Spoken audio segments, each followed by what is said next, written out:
মানবদেহের অঙ্গ প্রত্যঙ্গের বিচিত্র গতি প্রবাহের নামই নবস। যতক্ষণ নবস এই দেহের ভিতরে থাকে ততক্ষণ দেহটা সচ্ছল থাকে।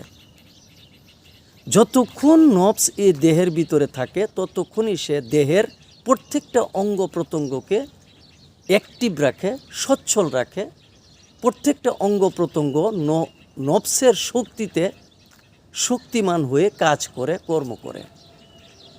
তাকে সর্বসময় এই দেহের অঙ্গ প্রত্যঙ্গকে পরিচালনা করতে গিয়ে ব্যস্ত থাকতে হয় এবং এই দেহের অঙ্গ প্রত্যঙ্গকে দিয়ে কাজ করাতে গিয়ে অনেক সময় সে আল্লাহর কথা তথা তাকে যে মৃত্যুবরণ করতে হবে, মৃত্যুর স্বাদ গ্রহণ করতে হবে, এই কথাগুলো সে ভুলে যায়।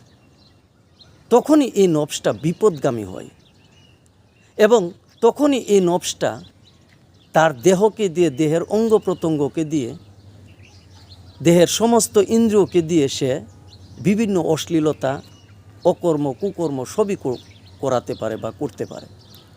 কাজেই নবস বিপদগামী হয়ে গেলেই সে আল্লাহমুখী থেকে, আল্লাহ থেকে সে বিচ্যুত হয়ে যায়।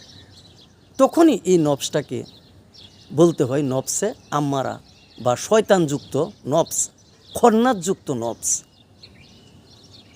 ধন্যবাদ।